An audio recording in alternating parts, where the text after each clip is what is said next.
메시아 얘기하니까 갑자기 생각이 났는데요. 최근에 코로나19 때문에 참 온 나라가 고통을 겪는 와중에 모 종교단체에서 집단 감염이 있었잖아요. 국민의 한 사람으로서 너무 안타깝고요. 이런 종교단체의 문제점이 뭘까요? 이거는 사실은 유대교에서도 똑같이 있었던 사건인데, 정말 절망 속에 빠졌을 적에는 사람들이 하나님하고 빨리 교류하고 빨리 접촉해서 이 절망적인 고통에서 벗어나기를 바라요. 그러면은 종교의 색채가 어떻게 변하냐 하면 유의적으로 변합니다.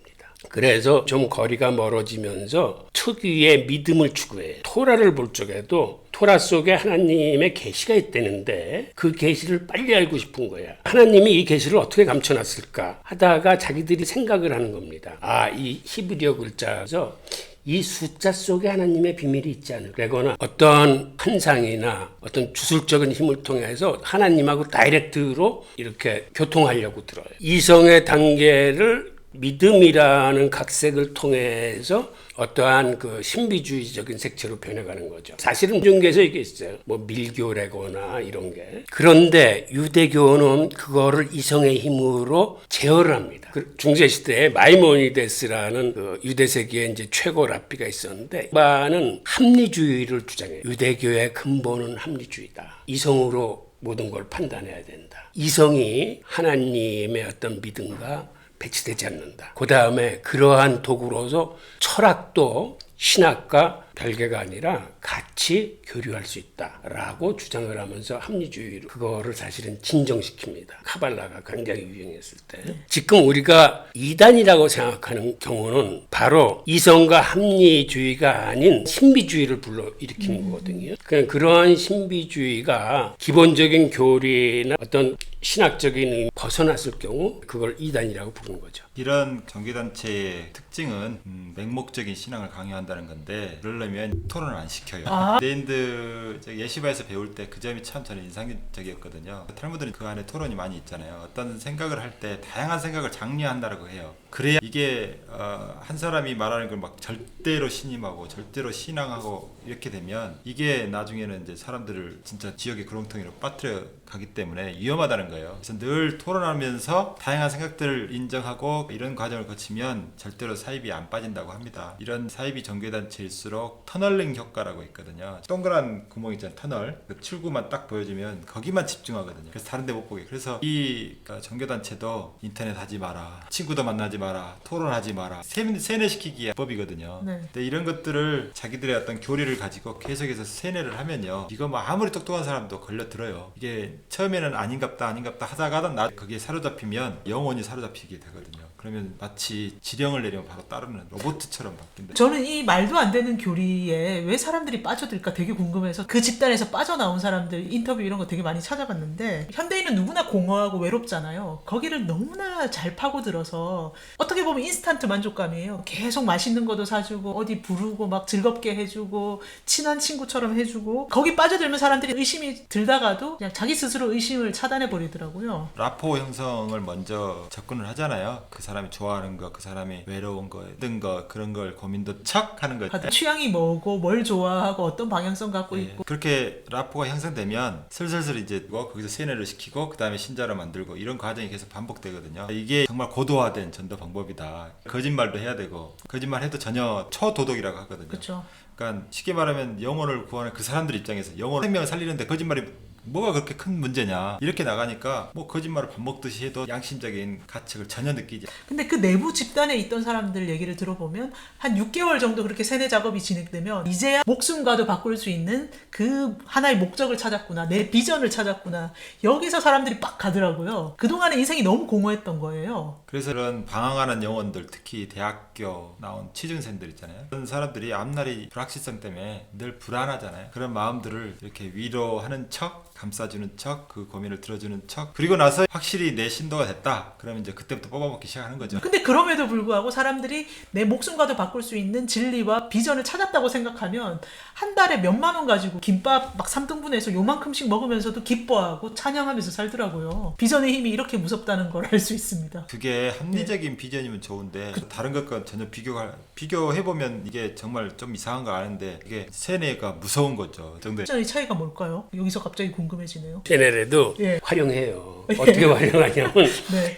아이가 태어나면 말을 알아듣지 못할 때서부터 엄마들이 기도나 암성문을 통해서 모든 생활을 같이 합니다. 목욕을 시킬 적에도 예를 들어서 머리를 씻기면서는 이 아이 머릿속에 하나님의 지혜와 지식이 담기게 해주세요. 손을 씻기면서는 이 아이의 팔은 사람을 축복할 팔이 되게 해주세요. 다리를 씻기면서는 다리는 세상을 뛰어다니면서 우리 민족을 매겨 살릴 수 있는 다리가 해주세요. 그러면 그 아이는 엄마한테 수백 번도 더 목욕을 당하면서 나중에는 아주 쇠뇌돼 버려요. 네. 말귀를 알아들으면 엄마가 계속 율법을 가르치니까 그게 무슨 의미인지도 모르면서 그 잠재의식 속에 다 들어가는 거예요. 그래서 유대인들은 사유에 의해서 종교를 이렇게 선택하는 게 아니에요. 자기도 모르게 그냥 엄마를 통해서 쇠뇌당해서 유대교인이 돼 있는 거예요. 그러니까 좋은 의미에서 쇠뇌이자 엄마의 어떤 그 비전이나 미션이 그대로 아이한테 전달되는 거죠. 유대인들은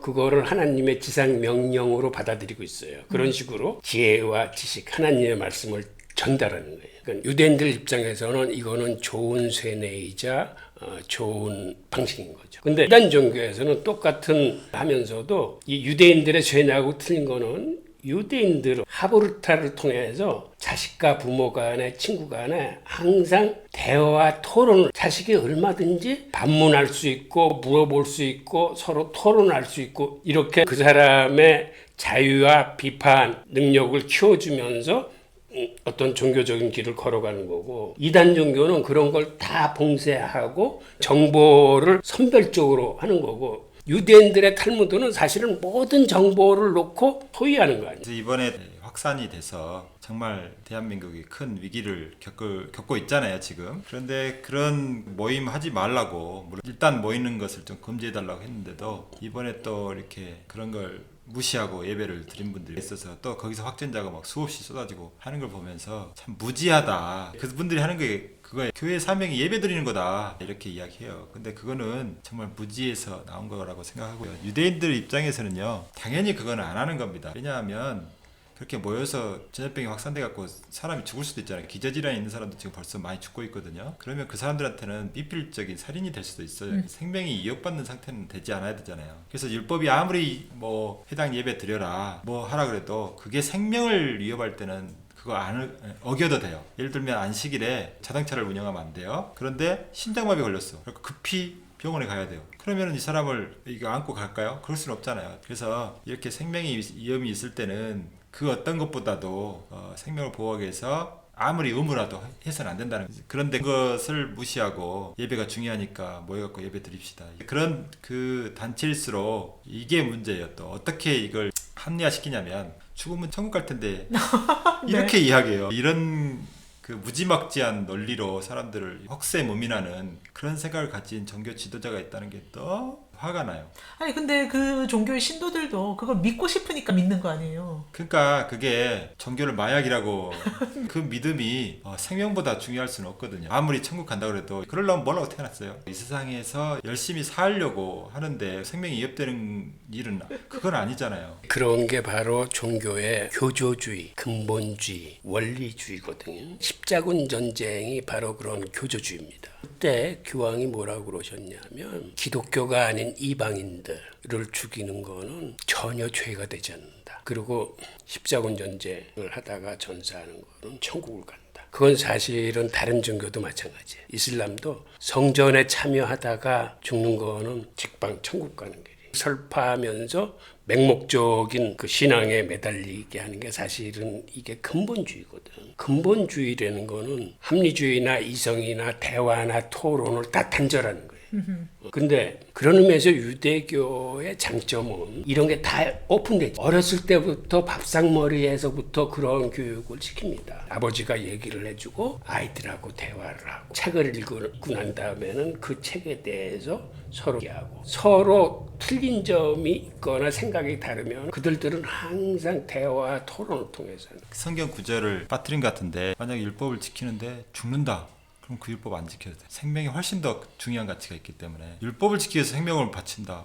그건 좀 웃기잖아요. 원래 율법 자체도 사람 살리려고 준 거예요. 그러니까 그런 율법들은 안 지켜도 된다. 예배가 율법일 수 있잖아요. 기독교인한테는. 네. 생명이 위협되면 안 지켜도 됩니다. 마음 놓고 교회 안 가셔도 되고, 가능하면 온라인으로 대체하고, 아무리 교인들이 보고 싶어도 이렇게 난리통에는 집에 방콕에 계셔가지고 좀 편안하게 예배 드리면 좋겠다.